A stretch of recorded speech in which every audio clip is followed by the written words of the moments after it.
नमस्कार बच्चों, मैं हूं अमित ठाकुर और आज हम फिर आए हैं पाठ 8 लेकर। किसान, जमींदार और राज्य, आपकी इतिहास की पाठ्य पुस्तक का पाठ 8।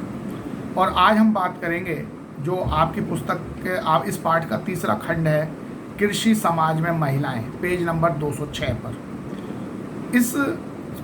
इस खंड में हम एक बहुत ही रोचक और महत्वपूर्ण बात समझने जा रहे हैं कि मुगल ग्रामीण समाज में कृषि और दस्तकारी उत्पादन में महिलाओं की भूमिका क्या थी। इसका हमें आलोचनात्मक परीक्षण करना है, यानी देखना है कि क्या बहुत अच्छी स्थिति थी या कुछ खराबी थी।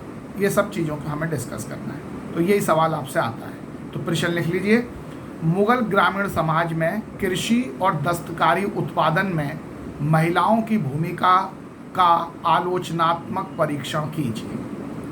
तो अगर हम इसके बारे में बात करें कि महिलाओं की स्थिति कैसी थी, तो आज के भी कई समाजों में हम अगर ध्यान से देखें तो हमें उत्पादन की प्रक्रिया में पुरुषों और महिलाओं की खास किस्म की भूमिकाएं अदा करते हुए वो दिखाई देते हैं कि पुरुष कुछ खास किस्म के काम कर रहे हैं, महिलाएं कुछ अलग खास किस्म के काम कर रही हैं। जिस संदर्भ में यानी मुगल काल की बात हम कर रहे हैं, वहाँ महिलाएं और पुरुष कंधे से कंधा मिलाकर खेतों में काम करते थे।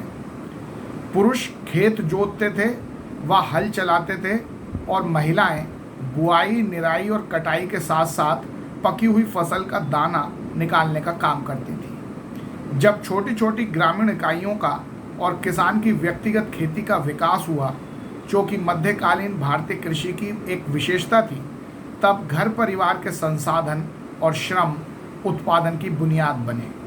स्वाभाविक तौर पर ऐसे में लिंग बोध के आधार पर आम तौर पर किया जाने वाला फर्क, यानी घर के लिए महिलाएं और बाहर के लिए पुरुष, मुमकिन नहीं था। तो हम देखते हैं कि जो आज जिस प्रकार से विभाजन है कार्य का, कि भाई जो घर के अंदर के काम हैं वो महिलाएं करेंगी, घर के बाहर के काम पुरुष करेंगे, ऐसा मुगल ग्रामीण समाज में हमें दिखाई नहीं देता।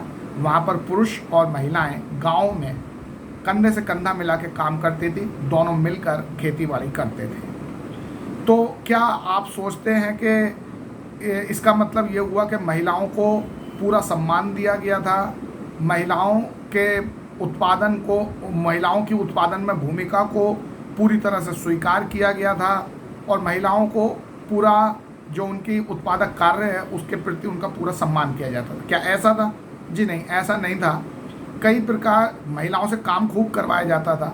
खेती में महिलाएं पुरुषों के साथ मिलकर काम करती थी, लेकिन फिर भी उनके बारे में कई तरह की जो अंधविश्वास और अवधारणाएं प्रचलित थी महिलाओं के बारे में, वो दिखाती हैं कि उस समाज में भी महिलाओं के साथ भेदभाव होता था। खासकर महिलाओं की जैव वैज्ञानिक क्रियाओं को लेकर लोगों के मन में पूर्वाग्रह बने रहे। उदाहरण के तौर पर पश्चिमी भारत में रजस्वला महिलाओं, रजस्वला महिला का मतलब जिनके पीरियड्स इस समय आए हुए हों, ऐसी महिलाओं को कहते हैं रजस्वला महिलाएं। तो रजस्वला महिलाओं को हल या कुम्हार का चाक छूने की इजाज़त नहीं थी। यानी जब पीरियड का समय होता था तो ऐसे समय में जो कुम्हार के परिवार की महिलाएं थीं या जो किसान के परिवार की महिलाएं थीं, वो हल और चाक नहीं छू सकते थे। ये एक प्रकार के अंधविश्वास थे। इसी तरह बंगाल में अपने मासिक धर्म यानी पीरियड के समय महिलाएं पान के बागान में नहीं घुस सकती थी। तो आपने क्या निष्कर्ष निकाला कि वैसे महिलाएं और पुरुष कंधे से कंधा मिलाकर खेती और जो भी उत्पादन के कार्य हैं गांव में, वो सब करते थे।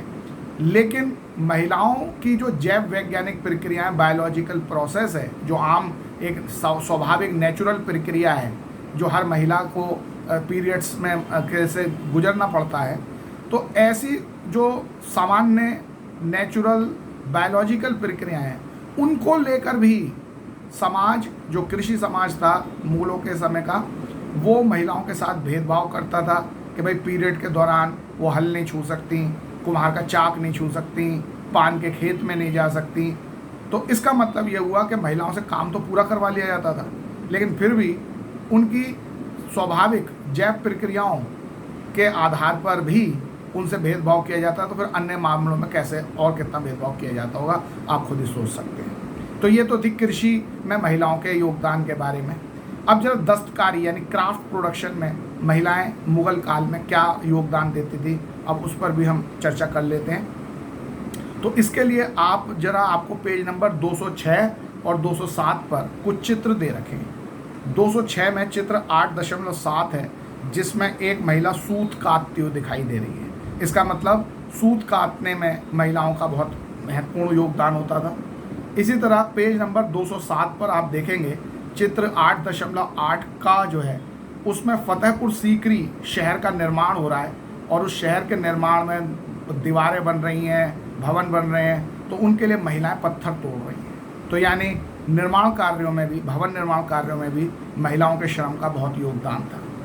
इसी तरीके से चित्र 8.8 जो पेज नंबर 207 में है, उसमें बोझ ढोती महिलाएं दिखाई गई हैं, जो आसपास के दूसरे गांवों से आने वाली महिलाएं अक्सर ऐसे निर्माण स्थलों पर काम करते हैं। यानी वही जो भवन निर्माण हो रहा है उसमें महिलाएं बोझ ढो रही हैं, तो महिलाएं भवन निर्माण में काम कर रही हैं, पत्थर तोड़ रही हैं, बोझ ढो रही हैं, सूत कताई का काम कर रही हैं, और भी अनेक प्रकार के दस्तकारी के कार्य करती थी।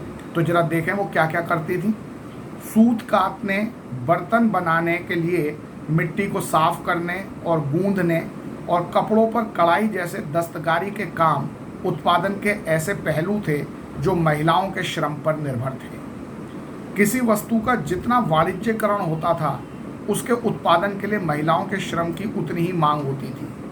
दरअसल किसान और दस्तकार महिलाएं जरूरत पड़ने पर न सिर्फ खेतों में काम करती थीं, बल्कि नियोक्ताओं के घरों पर भी जाती थीं और बाजारों में भी। तो इसका मतलब अब बिल्कुल स्पष्ट हो गया है कि चाहे वो खेती हो, चाहे वो दस्तकारी हो, सब जगह पर महिलाओं के श्रम का बहुत महत्वपूर्ण भूमिका थी, और महिलाएं पुरुषों के साथ कंधे से कंधा मिलाकर मुगल ग्रामीण समाज में और मुगल दस्तकारी में योगदान देती थी, और वो इस प्रकार मुगल काल की भारतीय अर्थव्यवस्था का एक महत्वपूर्ण घटक थी। लेकिन उसके बावजूद भी अंधविश्वासों के कारण उनके साथ भेदभाव होता था।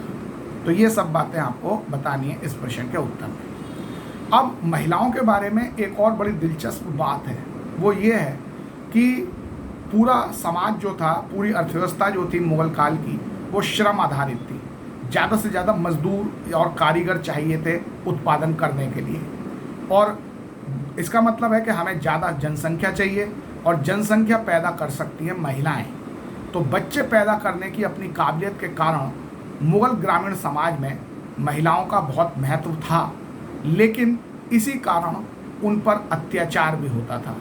इस बात का परीक्षण करने पर आपसे परीक्षा में प्रश्न पूछा जा सकता है। तो जरा देखें महिलाओं की इस संबंध में क्या स्थिति थी। चूंकि समाज श्रम पर निर्भर था, इसलिए बच्चा पैदा करने की अपनी काबिलियत की वजह से महिलाओं को महत्वपूर्ण संसाधन के रूप में देखा जाता था। फिर भी शादीशुदा महिलाओं की कमी थी, क्योंकि कुपोषण, बार बार मां बनने और प्रसव के वक्त मौत की वजह से महिलाओं में मृत्यु दर बहुत ज़्यादा थी। इससे किसान और दस्तकार समाज में ऐसे सामाजिक रिवाज पैदा हुए जो संभ्रांत समूहों से बहुत अलग थे। जो ऊंचे घराने के लोग थे, संभ्रांत लोग थे, उनमें प्राय महिलाओं की दोबारा शादी नहीं होती थी, विधवा की दोबारा शादी नहीं होती थी, और वहाँ पर महिलाओं की शादी करने के लिए उन्हें दहेज देना पड़ता था ऊंचे घरों में, संभ्रांत समाज में। लेकिन जो निचले तबके के लोग थे वो संभ्रांत समाज के इन नियमों को नहीं मानते थे, क्योंकि महिलाओं के द्वारा बच्चे पैदा करना, जिसके द्वारा उनको अधिक श्रमिक मिलेंगे, ये महत्वपूर्ण था। इसलिए जो निम्न वर्ग का समाज था उसमें संभ्रांत वर्ग के समाज से उलट व्यवस्थाएं थीं। जैसे जहां संभ्रांत वर्ग में शादी में, महिलाओं की शादी में महिलाओं को यानी महिला के परिवार वालों को दहेज देना पड़ता था, वहीं जो निम्न वर्ग के लोग थे उनमें शादी करने के लिए दूल्हे को दुल्हन की कीमत चुकानी पड़ती थी, क्योंकि महिलाएं इम्पोर्टेंट थी बच्चे पैदा करने के लिए। तो इसलिए जो अपने घर उन्हें लाकर बच्चे पैदा करना चाहता था ताकि उसके यहाँ श्रमिक हों और उसका उत्पादन बढ़े, तो उसको महिलाओं को लाने के लिए यानी दुल्हन लाने के लिए कीमत चुकानी पड़ती थी। तो बजाय दहेज देने के उन्हें दुल्हन की कीमत देनी पड़ती थी। इसी प्रकार जैसे सवरान समाज में जो विधवाएं थीं उनकी शादी दोबारा नहीं होती थी, या जिनका एक बार तलाक हो जाता था उनकी शादी दोबारा नहीं होती थी, लेकिन निम्न वर्ग के लोगों में, श्रमिक वर्ग के लोगों में ऐसी प्रथा नहीं थी। निम्न वर्ग के लोगों में तलाकशुदा महिलाओं और विधवाओं की भी दोबारा से कानूनी शादी हो सकती थी। तो इसका मतलब है कि बच्चा पैदा करने की अपनी काबिलियत की वजह से मुगल ग्रामीण समाज में महिलाओं का महत्व था, लेकिन इसी वजह से उन पर अत्याचार भी होते थे। तो जरा देखें क्या अत्याचार होते थे। महिलाओं की प्रजनन शक्ति को इतनी अहमियत दी जाती थी कि उस पर काबू खोने का बड़ा डर था। इसका मतलब महिलाएं कहीं बदचलन ना हो जाएं, वो किसी पराये पुरुष के साथ संबंध ना बना लें, इस बात का समाज में हमेशा डर बना रहता था और इसलिए उन पर तरह तरह के रोक टोक और पाबंदियां लगाई जाती थी। स्थापित रिवाजों के मुताबिक घर का मुखिया मर्द होता था। इस तरह महिला पर परिवार और समुदाय के मर्दों द्वारा पुरजोर काबू रखा जाता था। यानी ये महिला हमारे परिवार की दुल्हन है, हमारे परिवार की है, तो इसके गर्भ से केवल हमारे परिवार का वंश ही पैदा होना चाहिए, इसका नाजायज़ संबंध किसी दूसरे से ना हो जाए। इस बात को सुनिश्चित करने के लिए महिलाओं पर बहुत पाबंदियां लगाई जाती थी। उन्हें पराये पुरुषों से कोई भी संपर्क रखने से रोका जाता था, यहाँ तक कि उन्हें घरों से बाहर निकलने से भी रोका जाता था। बेवफाई के शक पर ही महिलाओं को भयानक दंड भी दिए जाते थे। तो इसका मतलब बच्चा पैदा करने की काबिलियत के कारण जहाँ एक और ग्रामीण मुगल समाज में उनका महत्व था महिलाओं का, लेकिन वहीं उन पर इसी कारण से तरह तरह की पाबंदियां और बंदिशें भी लगती थी और उन पर अत्याचार भी होते थे। अब हम अगले महत्वपूर्ण बात पर आते हैं महिलाओं के बारे में, और वो है कि मुगल ग्रामीण समाज में महिलाओं की विधिक स्थिति क्या थी, लीगल स्टेटस क्या था, क्या उन्हें न्याय मिल पाता था। तो अगर हम राजस्थान, गुजरात और महाराष्ट्र आदि पश्चिम भारत के इलाकों से मिले दस्तावेजों में देखें तो वहाँ हमें ऐसी दरख्वास्त यानी एप्लीकेशन मिलती हैं जो महिलाओं ने न्याय और मुआवजे की उम्मीद से ग्राम पंचायत को भेजी थी। यानी अगर महिला पर कोई अत्याचार होता था, उसके परिवार वाले, उसके ससुराल वाले, उसका पति अगर महिला पे अत्याचार करता था, तो महिलाओं को यह अधिकार था कि वो इसकी शिकायत ग्राम पंचायत को कर सकें, इसके लिए एप्लीकेशन दे सकें। पत्नियां अपने पतियों की बेवफाई का विरोध करते दिखाई देती थी या फिर गृहस्थी के मर्द पर यह आरोप लगाती थी कि वे पत्नी और बच्चों की अनदेखी करता है। तो इस प्रकार की एप्लीकेशन महिला पंचायत में देती थी। मर्दों की बेवफाई हमेशा दंडित नहीं होती थी, लेकिन राज्य और ऊंची जाति के लोग अक्सर ये सुनिश्चित करने की कोशिश करते थे कि परिवार के भरण पोषण का इंतजाम हो जाए। यानी अगर कोई मर्द बेवफाई करता था तो आमतौर पर उसे ज़्यादा दंड नहीं दिया जाता था, सुलह मशवरा करवा देती थी पंचायत और ऊंची जाति के लोग। बस इस बात का ध्यान रखते थे कि भाई एक मर्द अपनी पत्नी को, बच्चों को छोड़कर दूसरी औरत के साथ अगर रह रहा है तो इसको कोई बहुत बुरा वो ना मानते थे।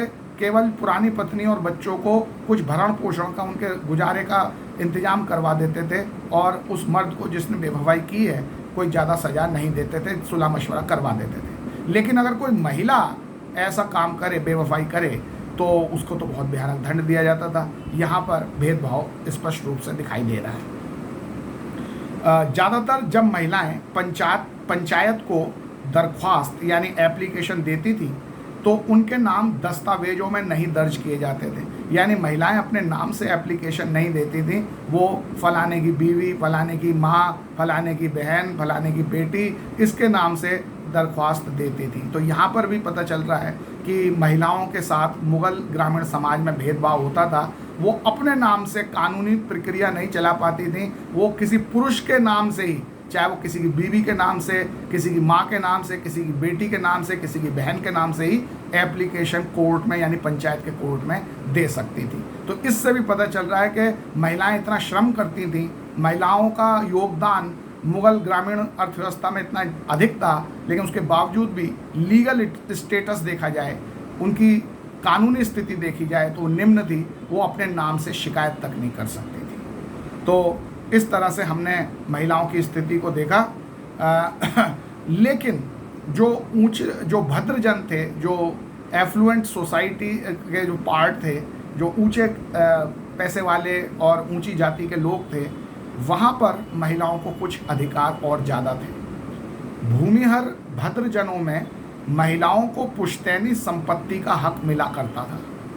पंजाब से ऐसे उदाहरण मिलते हैं जहाँ महिलाएं, यहाँ तक कि विधवा महिलाएं भी पुश्तैनी संपत्ति के विक्रेता के रूप में ग्रामीण जमीन के बाजार में सक्रिय हिस्सेदारी रखती थी।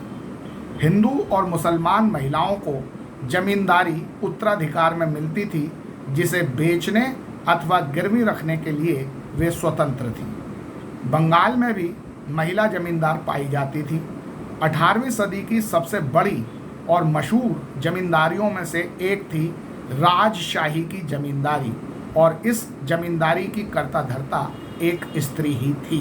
तो इसका मतलब ऊंचे जाति के लोगों में और पैसे वाले समाज में महिलाओं को अपेक्षाकृत ज़्यादा अधिकार थे। उन्हें संपत्ति का अधिकार भी था और वो अपने नाम से जमींदारी भी रख सकती थी और उसे बेच भी सकती थी, और उसका पूरा जो ऑपरेशन है, जमींदारी का जो पूरा कामकाज है, वो अपने नाम से चला सकती थी। तो इस तरह से मुगल समाज में, ग्रामीण समाज में महिलाओं की क्या स्थिति थी, इसको हमने 3 अलग अलग दृष्टिकोणों से देखा। इस पर परीक्षा में आपसे सवाल पूछे जाते हैं। अब हम चलते हैं एक अगले अध्याय की ओर, अगले टॉपिक की ओर, और वो है चौथा सेगमेंट, पेज नंबर 208 पर। वो है जंगल और कबीले। तो अब हम इसके बारे में पढ़ेंगे। अभी तक तो हमने गाँव के बारे में पढ़ा, गाँव की विभिन्न परिस्थितियों के बारे में पढ़ा, और अभी हाल में गाँव में रहने वाली महिलाओं के बारे में पढ़ा। अब चलते हैं जरा जंगल की ओर। मुगल काल में जंगलों में रहने वाले लोगों की स्थिति क्या थी और उनके साथ क्या व्यवहार होता, वो देखना है। लेकिन उससे पहले हम ये देखेंगे कि मुगल ग्रामीण भारत में वन क्षेत्र का विस्तार कहाँ कहाँ तक था, इस पर प्रकाश डालिए। तो ग्रामीण भारत में बसे हुए लोगों की खेती के अलावा भी बहुत कुछ था। यानी केवल मुगल काल में जो अर्थव्यवस्था थी वो केवल ग्रामीण समाज की खेती तक ही नहीं थी, बल्कि और भी बहुत कुछ चीज़ें शामिल थी, जैसे जंगल में रहने वाले लोग। उत्तर और उत्तर पश्चिमी भारत की गहरी खेती वाले प्रदेशों को छोड़ दें तो जमीन के विशाल हिस्से जंगल या झाड़ियों यानी खरबंदी से घिरे थे। ऐसे इलाके झारखंड सहित पूर्वी भारत, मध्य भारत, उत्तरी क्षेत्र जिसमें भारत नेपाल की सीमावर्ती इलाके की तराई शामिल है, दक्षिणी भारत का पश्चिमी घाट और दक्कन के पठारों में फैले हुए थे। हालांकि इस काल में अखिल भारतीय स्तर पर जंगलों के फैलाव का औसत निकालना लगभग असंभव है। फिर भी समसामयिक स्रोतों से मिली जानकारी के आधार पर यह अंदाज़ा लगाया जा सकता है कि यह औसत करीब करीब 40% था।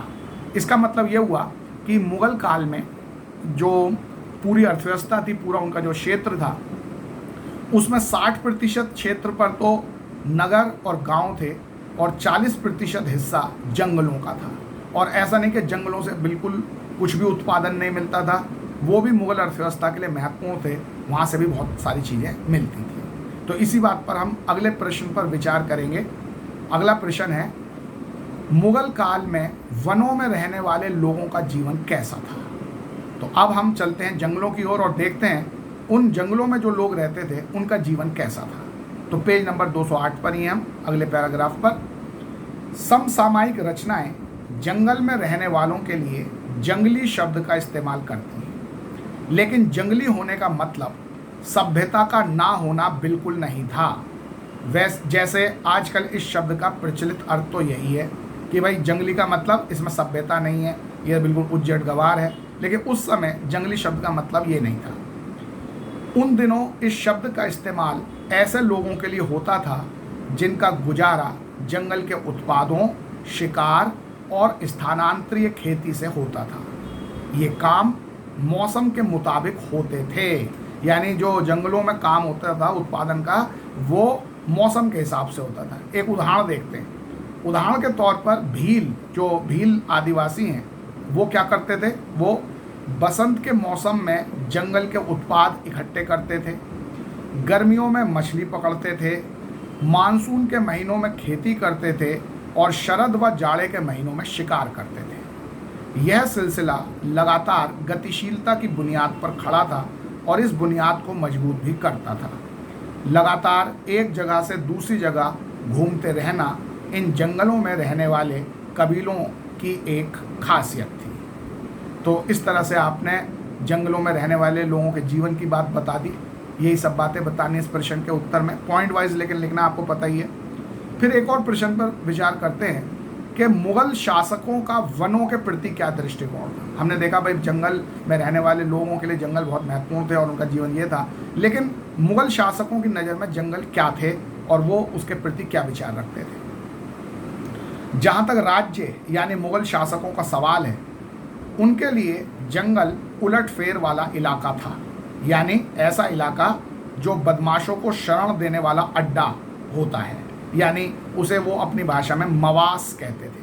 तो मुगल राज्य ये मानता था कि जंगल बदमाशों को शरण देने वाला अड्डा है, यानी मवास है। एक बार फिर हम बाबर की ओर देखते हैं, जो ये कहता है कि जंगल एक ऐसा रक्षा कवच था जिसके पीछे परगना के लोग कड़े विद्रोही हो जाते थे और कर अदा करने से मुकर जाते थे। तो यानी जो राज्य के बागी होते थे, विद्रोही होते थे, जब सरकार उन पर बहुत ज़्यादा टैक्स लगाती थी तो जो किसान थे वो अपनी खेती छोड़ के जंगलों में भाग जाते थे, और जब वो जंगलों में भाग जाते थे फिर उनको राजा के सिपाही नहीं पकड़ पाते थे, तो इसलिए वो बागी हो जाते थे और स्वतंत्रता से रहते थे।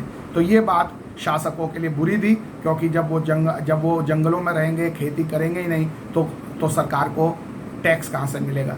इसलिए वो जंगलों को बुरा मानती थी सरकार। तो मुगल शासकों की नज़र में जंगल इसीलिए बुरे थे क्योंकि वहाँ पर बागी लोग रहते हैं जो सरकार की बात नहीं मानते और सरकार को टैक्स नहीं देते, इसलिए वो जंगलों को बुरा मानते थे, खराब मानते थे। अब हम एक और बहुत महत्वपूर्ण प्रश्न पर आते हैं, जो 4.2 जंगलों में घुसपैठ वाले जो आपका टॉपिक है उस पर आधारित है, और वो है कि भले ही जंगल एक सुनसान वीरान इलाका होता था जहाँ पर आम आबादी नहीं होती थी, जहाँ पर शहरों गांव जैसी आबादी और आर्थिक गतिविधियाँ नहीं होती थी, लेकिन फिर भी मुगल काल में ये जंगल पूरी तरह से अछूते नहीं बचे। जंगलों के अंदर भी घुसपैठ हुई, यानी बाहर के लोग इन जंगलों में आए और उन्होंने जंगल के लोगों का जीवन प्रभावित किया। तो आपसे यही सवाल पूछा जाएगा कि मुगल काल में बाहरी शक्तियों की जंगल में घुसपैठ कैसे हुई जिसने वन्य समाज को प्रभावित किया, समझाइए। तो अब हमें उन कारणों पर विचार करना है, उन उदाहरणों पर विचार करना है जो ये दिखाते हैं कि जंगल में रहने वाले समाज को मुगल का जो ग्रामीण और नगरीय समाज था वो कैसे जंगलों में घुसा और उसने कैसे वहाँ का जीवन प्रभावित किया। तो जंगल में बाहरी ताकतें कई तरह से घुसती थी। उनमें पहला जो कारण है वो है हाथियों की ज़रूरत। राज्य को सेना के लिए हाथियों की ज़रूरत होती थी, इसलिए जंगल वासियों से ली जाने वाली पेशकश यानी एक तरह का टैक्स में अक्सर हाथी भी शामिल होते थे। दूसरा जो कारण है जंगलों में जाने का, जंगलों में घुसपैठ का, वो है मुगल राजनीतिक विचारधारा में गरीबों और अमीरों सहित सबके लिए न्याय करने का राज्य के गहरे सरोकार का एक लक्षण था शिकार अभियान। इसका मतलब राजा शिकार करने के लिए जंगलों में जाता था, इस प्रकार भी बाहरी समाज की जंगलों में घुसपैठ होती थी। पेज नंबर 208 पर आपको एक चित्र दिखाई दे रहा है जिसमें शाहजहां जो मुगल बादशाह था वो जंगल में नीलगाय का शिकार करते दिखाया गया है। तो आमतौर पर और अक्सर राजा यानी मुगल बादशाह जंगलों में शिकार करने के बहाने जाया करते थे और इस प्रकार जंगल में बाहरी लोगों की घुसपैठ होती थी। दरबारी इतिहासकारों की माने तो शिकार अभियान के नाम पर बादशाह अपने विशाल साम्राज्य के कोने कोने का दौरा करता था और इस तरह अलग अलग इलाकों के लोगों की समस्याओं और शिकायतों पर व्यक्तिगत रूप से गौर करता था। दरबारी कलाकारों के चित्रों में शिकार का विषय बार बार आता था। इन चित्रों में चित्रकार अक्सर छोटा सा एक ऐसा दृश्य डाल देते थे जो सद्भावनापूर्ण शासन का संकेत देता था। इसी पेज पर, पेज नंबर 209 में आपको एक बॉक्स दे रखा है, कृषि बस्तियों के लिए जंगलों का सफाया। ये बॉक्स जो है, इसमें कौन सा स्रोत दिया है? मुकुंद राम चक्रवर्ती ने बंगाली कविता लिखी थी चंडी मंगल, उस कविता का एक अंश इस बॉक्स में दिया है। इस कविता को पढ़ के आपको पता चलेगा कि किस प्रकार बाहरी लोग जंगलों में घुसपैठ कर रहे थे और जंगल के लोगों का जीवन को प्रभावित कर रहे थे। तो ये आपने अब तक दो कारण देख लिए जंगल में घुसपैठ के।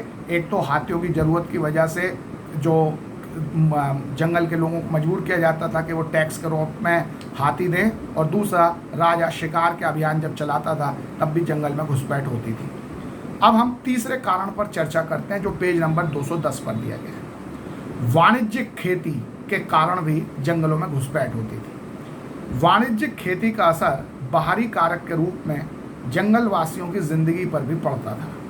जंगल के उत्पाद जैसे शहद, मधु, मधुमोम यानी जो वैक्स होता है जो मधुमक्खियों के छत्ते से मिलता है, और लाख जो सील लगाने और चिपकाने वगैरह काम आती है, लाख की बहुत मांग थी। तो जंगल की इन चीज़ों की शहर के लोगों को बहुत ज़रूरत थी, इसलिए वो जंगल जाते थे इन सब चीज़ों को प्राप्त करने के लिए।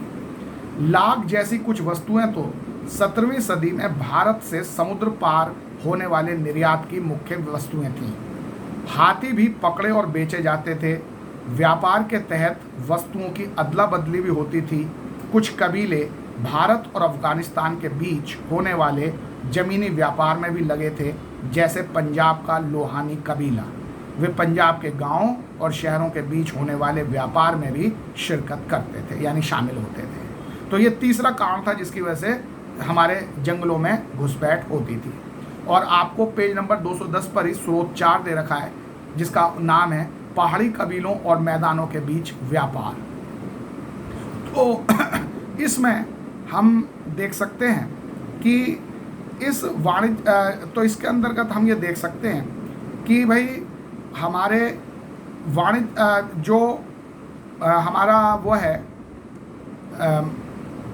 हाँ, जो अबुल फजल है उसने जो आईने अकबरी लिखी है, अकबरनामा लिखा है, उसमें उसने बताया है कि किस प्रकार से इनके बीच में जो पहाड़ों में यानी जंगलों में रहने वाले और मैदानी इलाकों में रहने वाले लोगों के बीच लेन देन हुआ करता था। तो उसको आपको पढ़ना है। अब हम चौथे कारण पर विचार करें तो चौथा कारण था सामाजिक कारण।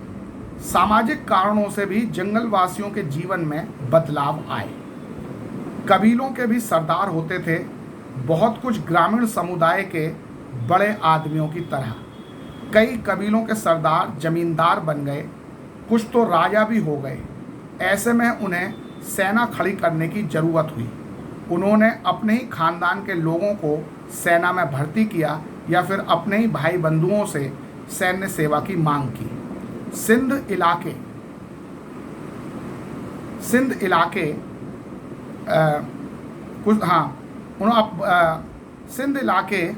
की कबीलाई सेनाओं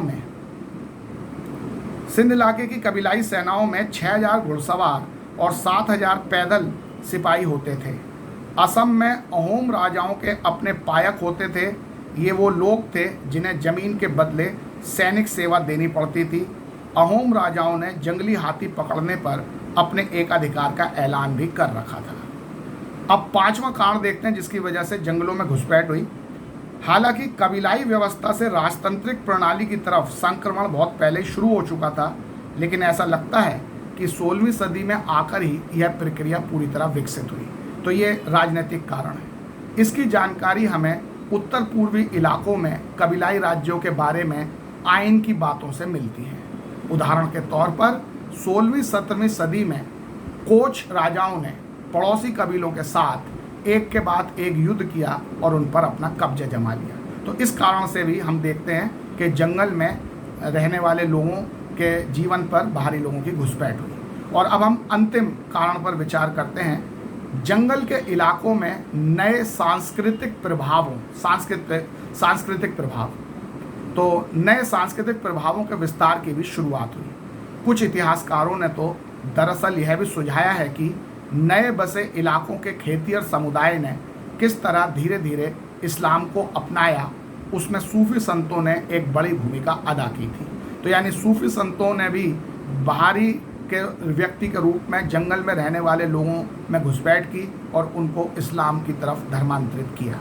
तो ये सब कारण हैं जिनकी वजह से हम कह सकते हैं कि बाहरी लोगों के द्वारा जंगलों में घुसपैठ हुई और वहाँ के निवासियों का जीवन प्रभावित हुआ। तो आज हम इसके बारे में इतना ही करेंगे और इसके प्रश्न आपको व्हाट्सएप पे भेजे जाएंगे। सभी को जल्दी से जल्दी अपनी कॉपी पर उन प्रश्नों का उत्तर लिखने हैं। तो अब हम अगली वीडियो में आपसे मिलेंगे, तब तक के लिए सभी को नमस्कार।